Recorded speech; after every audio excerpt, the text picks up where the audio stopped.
സ്റ്റിൽത്ത് killer technology. സാധാരണ റഡാറുകളുടെ ഉപയോഗം അല്ലെങ്കിൽ ഇപ്പോഴുള്ള ട്രഡീഷണൽ റഡാറുകളെ കുറിച്ചൊക്കെ പറയണമെങ്കിൽ അതിൽ ധാരാളം ലിമിറ്റേഷൻസ് ഉണ്ട്. എന്നാൽ ഇതിനിടയിൽ വളരെ പ്രധാനപ്പെട്ട ഒരു സാങ്കേതിക വിദ്യയെക്കുറിച്ച് നമ്മൾ കൂടുതലായി സംസാരിച്ചിട്ടില്ല എന്ന് പറയുന്നതിനേക്കാൾ അങ്ങനെ ഒരു ടോപ്പിക് ഉള്ളത് പോലും പലർക്കും അറിയില്ല.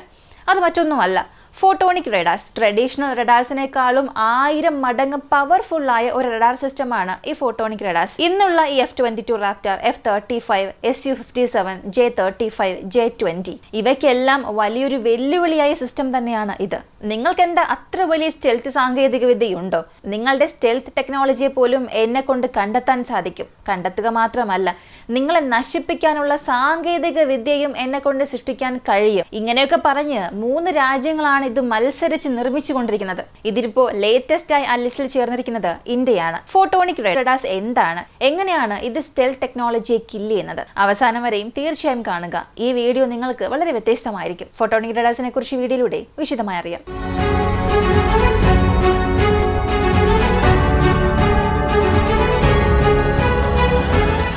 ഈ ഫോട്ടോണിക് റഡാർസിനെ കുറിച്ച് അറിയുന്നതിന് മുൻപ് സ്റ്റെൽത്ത് ടെക്നോളജി എങ്ങനെയാണ് വർക്കാകുന്നത്, അല്ലെങ്കിൽ ട്രഡീഷണൽ റഡാർസിലൂടെ ഇതിൽ എന്തെല്ലാം പ്രശ്നങ്ങൾ ഉണ്ടാകുന്നു എന്നുള്ളത് നമ്മൾ അറിയണം. എങ്കിൽ മാത്രമേ ഈ ഒരു കോൺസെപ്റ്റ് മനസ്സിലാവുകയുള്ളൂ. സാധാരണ സ്റ്റെൽത്ത് സാങ്കേതിക വിദ്യ എന്നത് ആംഗിൾ ഓഫ് ഡയമെൻഷൻ അനുസരിച്ച് അല്ലെങ്കിൽ ആ വിമാനത്തിന്റെ സ്റ്റെൽത്ത് കോട്ടിങ്ങിനെ മാത്രം ആശ്രയിച്ചു വരുന്നതല്ല. RCS എന്ന റഡാർ ക്രോസ് സെക്ഷൻ ആ വിമാനത്തിന്റെ മുഴുവൻ റഡാർ എമിഷനെ എത്രത്തോളം കുറയ്ക്കുന്നു എന്നുള്ളത് വളരെ പ്രധാനപ്പെട്ടതാണ്. ഇപ്പോൾ ഒരു പ്രത്യേക കോമ്പണന്റ് എടുക്കാം. ഇതിൽ റഡാർ കോട്ടിംഗ് നൽകുന്നത് കൊണ്ട് അല്ലെങ്കിൽ അതിന്റെ ആംഗിൾസ് വളരെ ഷാർപ്പാക്കി മാറ്റുന്നത് കൊണ്ട് ഇതിന്റെ RCS അങ്ങനെ കുറയില്ല. പൂർണ്ണമായും ആ ഒരു വിമാനം എന്നത് ഫ്രണ്ട് പ്രൊഫൈലിൽ നിന്ന് നോക്കുമ്പോൾ അല്ലെങ്കിൽ ഒരു സൈഡ് പ്രൊഫൈലിൽ നിന്ന് നോക്കുമ്പോൾ എത്രത്തോളം സ്ലിമ്മായി തോന്നുന്നുവോ അത്രത്തോളം അതിന്റെ RCS ബ്രേക്ക് ആകും. ഈ RCS ബ്രേക്ക് ആകുന്നത് എങ്ങനെയാണെന്ന് ചോദിച്ചാൽ, താഴെ ഗ്രൗണ്ട് ബേസിൽ നിന്ന് വരുന്ന റേഡാർ തരംഗം ഈ വിമാനത്തിൽ തട്ടി താഴെ തിരികെ പോകുമ്പോൾ അവിടെയുള്ള റിസീവർ അത് കാൽക്കുലേറ്റ് ചെയ്ത് ഇതിൻ്റെ ഒരു പ്രൊഫൈൽ ക്രിയേറ്റ് ചെയ്യും. എന്നാൽ ഈ റഡാർ തരംഗം അതിൽ തട്ടി ആ ഷാർപ്പസ്റ്റ് എഡ്ജിൽ തട്ടി ചിതറുമ്പോൾ അല്ലെങ്കിൽ ആ വളരെ സ്ലിമ്മായ ആ ഒരു ബോഡിയിൽ തട്ടി ചിതറുമ്പോൾ താഴെയുള്ള റഡാറിന് ആവശ്യമായ ഇൻപുട്ട് ലഭിക്കില്ല. അപ്പോൾ ഈ വിമാനം വരുന്ന പാത, അതിന്റെ ദിശയൊക്കെ കണ്ടെത്തുന്നതിന് റഡാറിന് ചില പ്രശ്നങ്ങൾ അവിടെ സംഭവിക്കും. ഇപ്പോൾ അമേരിക്കയുടെ F-22 റാപ്റ്റർ, F-35 ലോകത്തിലുള്ള ടോപ്പ് സ്റ്റെൽത്തിയർ എയർക്രാഫ്റ്റ് ആണെങ്കിൽ നമുക്ക് ഇവ രണ്ടിനെ മാത്രമേ പറയാൻ സാധിക്കൂ. ഇവയെ വെല്ലുവിളിക്കാൻ മറ്റു വിമാനങ്ങളൊന്നും തന്നെ ഇല്ല. ഇനി വിമാനങ്ങൾ നിർമ്മിച്ചു കൊണ്ടിരിക്കുകയാണ്, അല്ലെങ്കിൽ ഏതെങ്കിലും വിമാനം നിർമ്മിച്ചു എന്നൊക്കെ പറഞ്ഞാലും ഈ 2ന് ശേഷം മാത്രമേ ബാക്കി ഏത് വിമാനങ്ങളും വരികയുള്ളൂ. ഈ 2 വിമാനങ്ങളെ തോൽപ്പിക്കാൻ ലോകത്തിൽ നിന്ന് മറ്റു വിമാനങ്ങളൊന്നും തന്നെ ഇല്ല. കാരണം ഇവയുടെ റഡാർ ക്രോസ് സെക്ഷൻ എന്നത് വളരെ വളരെ വളരെ കുറവാണ്. ഇത്രയും വലിയൊരു വിമാനം, 30 അടിയുള്ളൊരു വിമാനം റഡാറിൽ കാണുമ്പോൾ അതൊരു ചെറിയ പക്ഷിയുടെ സൈസിൽ മാത്രമായിരിക്കും. F-22 റാപ്റ്റർ ഒക്കെ റഡാർ വഴി കാണുമ്പോൾ ചെറിയൊരു പക്ഷി സൈസിൽ മാത്രമേ ഉണ്ടാവുകയുള്ളൂ. അങ്ങനെയാണെങ്കിൽ സ്റ്റെൽത്ത് എങ്ങനെയാണ് കണ്ടെത്താതിരിക്കാനുള്ള വഴികൾ എന്താണ് എന്നുള്ളതൊക്കെ നമുക്കറിയാം. ഇപ്പോൾ ട്രഡീഷണൽ റഡാർസ് ഒരു റേഡിയോ ഫ്രീക്വൻസി വേവ് ഈ വിമാനത്തെ നോക്കി അയക്കുമ്പോൾ ആ വിമാനം അത് കൂടുതൽ അബ്സോർബ് ചെയ്യുന്നത് കൊണ്ടും റിഫ്ലക്ട് ചെയ്യുന്നത് കൊണ്ടും ഈ റഡാർ വേവ്സിനെ അത് സ്കാറ്റർ ചെയ്യും. ഇനി ഫോട്ടോണിക് റഡാർ എന്ന ഈ ഒരു സാങ്കേതിക വിദ്യ തികച്ചും വ്യത്യസ്തமான ഒന്നാണ്. ഫോട്ടോണിക്സ് എന്നാൽ ആദ്യം എന്താണെന്ന് അറിയണം, അല്ലെങ്കിൽ ലൈറ്റ് ഉണ്ടാക്കാൻ ആവശ്യമായ പ്രധാനപ്പെട്ട ഒരു മോളിക്യൂൾ എന്ന് പറയാം. അപ്പോൾ ഈ ലൈറ്റ് എനർജി ഉപയോഗിച്ച് വിഷ്വലി ട്രാൻസ്മിറ്റ് ചെയ്യുന്ന ലൈറ്റ് സിഗ്നൽസ് വെച്ചുകൊണ്ട് തന്നെ റഡാർ പോലെ എതിരെ വരുന്ന ശത്രുക്കളുടെ വിമാനങ്ങളെ കണ്ടെത്തുക എന്നുള്ളതാണ് ഫോട്ടോണിക് റഡാർസിന്റെ ഒരു ഉദ്ദേശം. റഡാർ വേവ്സുമായി ചേർത്ത് വിഷ്വൽ സിഗ്നൽസ്, അതായത് ഈ ഫോട്ടോണിക് സിഗ്നൽസും ഉപയോഗിക്കുമ്പോൾ അതിന്റെ എഫിഷ്യൻസിയും ടാർഗറ്റിനെ കണ്ടെത്താനുള്ള സാധ്യതയും 100% അധികമാകും. ആദ്യം ഇതിന്റെ വർക്കിംഗ് എങ്ങനെയാണെന്ന് നമ്മൾ അറിയണം. സാധാരണ റഡാർസിൽ കോപ്പർ കോർ യൂസ് ചെയ്യും. ഗാലിയം ബേസ്ഡ് റഡാർസ് ആണെങ്കിലും നോർമൽ റഡാർ ആണെങ്കിലും ഈ കോപ്പർ കോർ റഡാർസ് ചെയ്യുന്നത് ഓസിലേറ്റേഴ്സ് ഉപയോഗിച്ച് ഈ RF frequency wave, radio frequency wave ഇതിനെ നിർമ്മിക്കും. ഇങ്ങനെ നിർമ്മിക്കുന്ന ഈ ഒരു റഡാർസിന് ഒരുപാട് ലിമിറ്റേഷൻസ് ഉണ്ടായിരിക്കും. ഇപ്പോൾ ഏതെങ്കിലും ഒരു പ്രശ്നമുള്ള സാഹചര്യം, ഒരു ഹെവിലി കണ്ടസ്റ്റഡ് എൻവയോൺമെന്റിലാണെങ്കിൽ ഇതിന് ജാം ചെയ്യാനുള്ള സാധ്യതയുണ്ട്. കൂടാതെ ഇതിന്റെ മാക്സിമം ഫ്രീക്വൻസി ഫോം എന്നത് 40 GHz കഴിയുമ്പോൾ അവിടെയും ഒരുപാട് ലിമിറ്റേഷൻസ് ഉണ്ടാകും. അപ്പോൾ വളരെ ഹൈ പവറുള്ള വേവ്സ് നിങ്ങൾക്ക് ട്രാൻസ്മിറ്റ് ചെയ്യാൻ കഴിയില്ല. അങ്ങനെ ട്രാൻസ്മിറ്റ് ചെയ്താൽ അത് ശത്രുക്കൾ കണ്ടെത്തുകയും നിങ്ങളുടെ റഡാറിനെ നശിപ്പിക്കാനുള്ള സാധ്യതയുണ്ട്. ഇത് ട്രഡീഷണൽ റഡാറാണ്. ഇനി ഫോട്ടോണിക് റഡാറിൽ ഈ ഒരു കോൺസെപ്റ്റ് സംഭവിക്കും, പക്ഷേ ഈ ഒരു കോൺസെപ്റ്റുമായി ചേർത്ത് അഡീഷണലായി മറ്റൊരു പ്രോസസ്സും നടക്കും. ഇതിലവർ ചെയ്യുന്നത് ഒരു ലേസർ ഡയോഡ് വഴി ഒരു ലേസർ ബീം പാസ് ചെയ്യുമ്പോൾ അത് മൾട്ടിപ്പിൾ ഡയറക്ഷനിലേക്ക് സ്കാറ്റർ ചെയ്തു പോകും.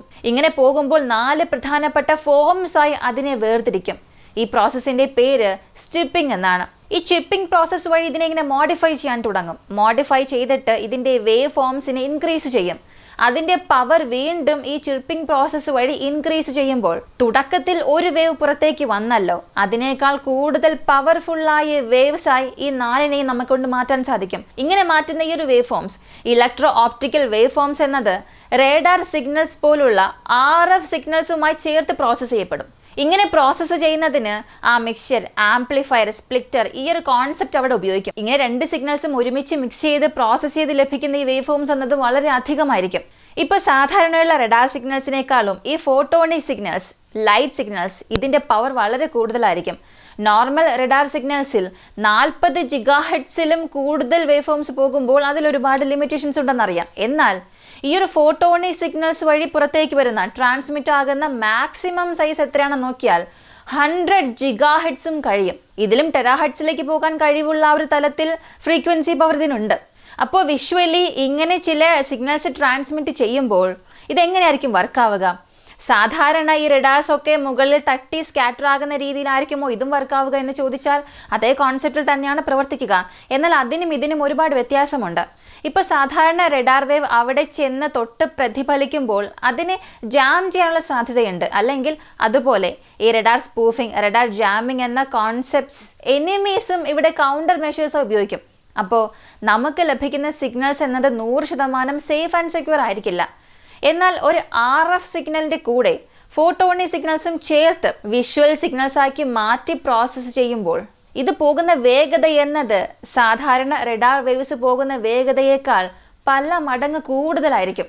അത്രത്തോളം കൂടുതൽ വേഗതയിൽ ഈ ലൈറ്റ് സിഗ്നൽസ് ട്രാവൽ ചെയ്യും. ഇങ്ങനെ ട്രാവൽ ചെയ്യുന്ന ഈ വേവ് ഫോംസ് നേരിട്ട് ആ വിമാനത്തിന് മുകളിൽ തൊട്ട് അല്ലെങ്കിൽ ഫിസിക്കൽ ഒബ്ജക്റ്റിൽ ചെന്ന് പതിക്കുമ്പോൾ അതിനെ സാധാരണ RCS അബ്സോർബൻ മെറ്റീരിയൽസ് ഉപയോഗിച്ച് അങ്ങനെ കണ്ടെത്താൻ സാധിക്കില്ല. അതായത് F-22 റാപ്റ്ററിൽ ഉപയോഗിച്ചിരിക്കുന്ന സാങ്കേതികവിദ്യ അല്ലെങ്കിൽ F-35 ഉപയോഗിച്ചിരിക്കുന്ന ആ ഒരു സാങ്കേതികവിദ്യ ഉപയോഗിച്ചൊന്നും ഇവയെ കണ്ടെത്താൻ സാധിക്കില്ല. അങ്ങനെ ഇനി അബ്സോർബ് ചെയ്താലും റേഡിയോ ഫ്രീക്വൻസി വേവ്സ് മാത്രമേ അബ്സോർബ് ചെയ്യാൻ സാധിക്കുകയുള്ളൂ. മറ്റു മാർഗമില്ലാതെ ഈ ലൈറ്റ് സിഗ്നൽസ് വീണ്ടും റഡാർ വേവ്സ് പോലെ തന്നെ അവിടെ സ്കാറ്റർ ചെയ്യപ്പെടും. ഇങ്ങനെ സ്കാറ്റർ ചെയ്യപ്പെടുന്ന ഈ വേവ് ഫോംസ് താഴെ ഗ്രൗണ്ട് സ്റ്റേഷൻ, ഗ്രൗണ്ട് കൺട്രോളിൽ റിസീവർ യൂണിറ്റിലേക്ക് റിസീവ് ആകും. അങ്ങനെ റിസീവ് ആയതിനു ശേഷം തുടക്കത്തിൽ ഏത് തരത്തിലുള്ള പ്രോസസ്സിലാണോ ഇവയെ മിക്സ് ചെയ്ത് പുറത്തേക്ക് അയച്ചത് അതേ പ്രോസസ്സിനെ ഇവിടെ റിവേഴ്സ് ചെയ്യും. അങ്ങനെ റിവേഴ്സ് ചെയ്യുമ്പോൾ ആ സ്പ്ലിറ്റർ ഡിവൈസ് വഴി ഈ 2 ഡേറ്റയും പ്രത്യേകം വേർതിരിച്ചു വരികയും അതിൻ്റെ ഒരു കംപ്ലീറ്റ് പ്രൊഫൈൽ താഴെ ഫോട്ടോണിക് റഡാറിൽ ഒരു ഇമേജായി ഔട്ട്പുട്ടായി തന്നെ ലഭിക്കും. ഇത് എത്രത്തോളം ഫാസ്റ്റ് ആൻഡ് സേഫ് ആണെന്ന് അറിയണ്ടേ? സാധാരണ റഡാറിനേക്കാൾ ഇത് എത്രത്തോളം വ്യത്യസ്തമാണെന്ന് അറിയണ്ടേ? സാധാരണ റഡാറിനെ കൊണ്ട് 1 മടങ്ങ് വേഗതയിൽ യാത്ര ചെയ്യാൻ കഴിയുമെന്നുണ്ടെങ്കിൽ അതിലും 10 മടങ്ങ് വേഗതയിൽ ഈ ലൈറ്റ് സിഗ്നൽസ് ചെന്ന് ട്രാൻസ്മിറ്റ് ആവുകയും അതിൻ്റെ ഒബ്ജക്റ്റ് താഴെ ക്രിയേറ്റ് ആവുകയും ചെയ്യും. ഇത്രത്തോളം വേഗത എന്ന് മാത്രമല്ല 100% ആക്യുറസിയും അവിടെ ഉണ്ടാകും. കാരണം ഈ സ്പൂഫിംഗ്, ജാമിംഗ് ടെക്നിക്സ് ഒക്കെ RF സിഗ്നൽസിൽ മാത്രമേ ചെയ്യാൻ സാധിക്കുകയുള്ളൂ. ഇപ്പോൾ ഞാൻ ഈ പറഞ്ഞ ഈ ഒരു കോൺസെപ്റ്റിൽ, ഈ ഫോട്ടോണിക് റഡാർസ് എന്ന ഈ ഒരു കോൺസെപ്റ്റിൽ ഏത് തരത്തിലുള്ള ജാമിംഗ് ചെയ്യാൻ സാധിക്കില്ല. അപ്പോൾ കൂടുതൽ വേഗത ഈ ജാമിംഗ് ഫ്രീ ടെക്നിക് ആയതുകൊണ്ട് തന്നെ ഏതൊരു സ്റ്റെൽത്ത് വിമാനത്തിനെ കൊണ്ട് പോലും, ഏതൊരു സ്റ്റെൽത്ത് വിമാനമായിരുന്നാലും ശരി, അവയെ കണ്ടെത്താൻ സാധിക്കും. പ്രാക്ടിക്കലി പറഞ്ഞാൽ 4 മുതൽ 5 സെന്റിമീറ്റർ ഉള്ള ഒരു ഓബ്ജക്റ്റിനെ പോലും ഈ ഫോട്ടോണിക് ലൈറ്റ് സെൻസേഴ്സ് ഉപയോഗിച്ച് നമുക്കൊണ്ട് കണ്ടെത്താൻ സാധിക്കും. അപ്പോൾ ഇത്രത്തോളം ഹൈ ടെക്നോളജി ഉണ്ടെങ്കിൽ അത് ഏതൊക്കെ രാജ്യത്തിൻ്റെ പക്കലാണ് ഉള്ളത്? അമേരിക്കയുടെ പക്കലുണ്ടോ? റഷ്യയുടെ പക്കലുണ്ടോ? ചൈനയുടെ പക്കലുണ്ടോ? ഇന്ത്യയുടെ പക്കലുണ്ടോ?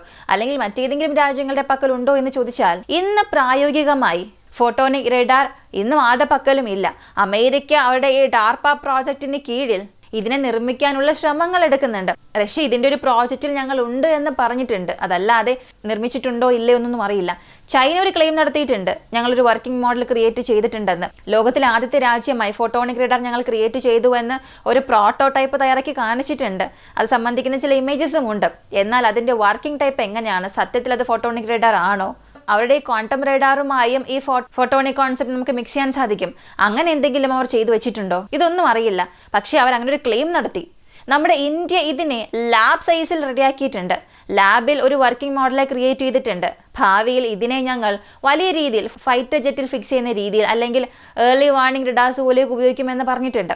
അപ്പോൾ പ്രാക്ടിക്കലി ഇപ്പോൾ വർക്കിംഗ് മോഡൽ എന്ന് പറയാൻ അത് ഏതു രാജ്യത്തിൻ്റെ പക്കലും ഇല്ല. എന്നാൽ അങ്ങനെ ഒന്ന് കൊണ്ടുവരാൻ ഒരുപാട് പേർ ശ്രമിക്കുന്നുണ്ട്. ആ ഒരു റേസിൽ ഇന്ത്യയും ഉണ്ട്. അപ്പോൾ ഇങ്ങനെ ഒരു റഡാർ വന്നാൽ ഇത് നമ്മുടെ വിമാനങ്ങളെന്നല്ല, അമേരിക്കയ്ക്കെതിരെ ഒരു രാജ്യം, അമേരിക്ക തന്നെ ഇത് ഫിക്സ് ചെയ്യുകയാണെങ്കിൽ എതിർ ദിശയിലുള്ള ഏത് സ്റ്റെൽത്ത് വിമാനമാണെങ്കിലും ശരി, അതിപ്പോൾ F-22 റാപ്റ്ററേക്കാളും RCS കുറവുള്ള ഏത് വിമാനമാണെങ്കിൽ പോലും അതിനെ കണ്ടെത്താൻ വളരെ എളുപ്പത്തിൽ സാധിക്കും. കണ്ടെത്തുക എന്ന് മാത്രമല്ല, അതിനെ എൻഗേജ് ചെയ്യുന്ന തരത്തിൽ ഇതിൻ്റെ വേവ് ഫോംസും അധികമാണ്. അപ്പോൾ ഭാവിയിൽ ഈ ഒരു 5th ജനറേഷൻ കഴിഞ്ഞ് ഒരു 6th ജനറേഷനിലേക്ക് പോകുമ്പോൾ സ്റ്റെൽത്ത് കില്ലർ ടെക്നോളജിയായി ഈ ഫോട്ടോണിക് റഡാർസ് വരാൻ പോവുകയാണ്. ഇനി ഇത് ആരാദ്യം കണ്ടെത്തുമെന്നുള്ളതാണ് അറിയേണ്ടത്.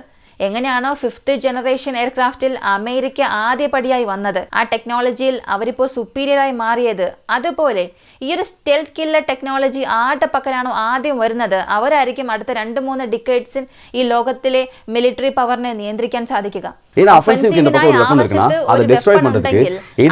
നശിപ്പിക്കുന്നതിന് എതിർദിശയിൽ ഇങ്ങനെ ഒരു റഡാർ ഉണ്ടെങ്കിൽ മാത്രം മതി. ഒഫൻസീവിന്റെ വെപ്പൺ അവിടെ തീർച്ചയായും നശിപ്പിക്കപ്പെടും. ഇതിനെക്കുറിച്ചുള്ള നിങ്ങളുടെ അഭിപ്രായം കമന്റിൽ പറയുക.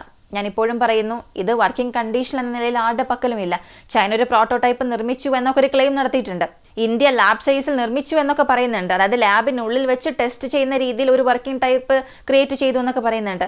ഇതിനെക്കുറിച്ചൊക്കെ നിങ്ങളുടെ അഭിപ്രായം എന്താണെന്നുള്ളത് കമന്റിൽ പറയുക. കൂടുതൽ അപ്ഡേറ്റ്സിനായി വോയിസ് ഓഫ് നമ്മുടെ ചാനൽ സബ്സ്ക്രൈബ് ചെയ്യുക. മറ്റൊരു വീഡിയോയുമായി വീണ്ടും കാണാം.